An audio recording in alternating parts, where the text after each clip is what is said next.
పండుగ ఎలా జరుపుకున్నారు? మీ పండుగ అంతా చాలా సంతోషంగా జరిగిందా?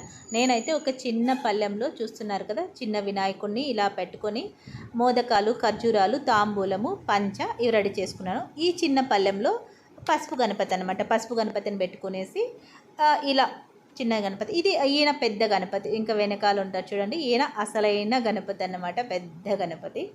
ఇంకా కావాల్సినవన్నీ ఇంకా ఆయనకు తగినట్టుగా ఎందుకో ఈసారి పెద్ద గణపతి తీసుకురావాలనిపించింది.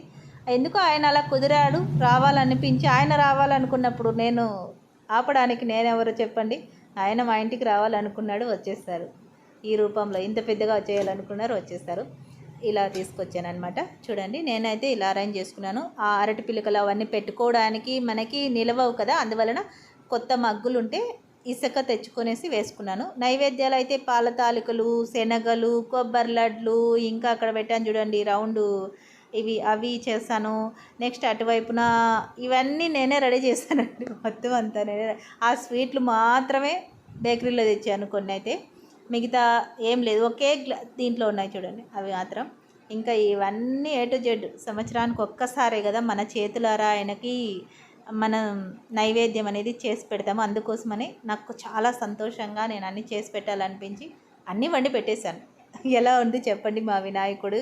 చూసారా ఎంత చక్కగా ఉన్నారో. మరి ఇప్పుడు చెప్పేసేయండి, మా గణపయ్య పూజలు చాలా బాగా చాలా చక్కగా అందుకున్నారు కదా.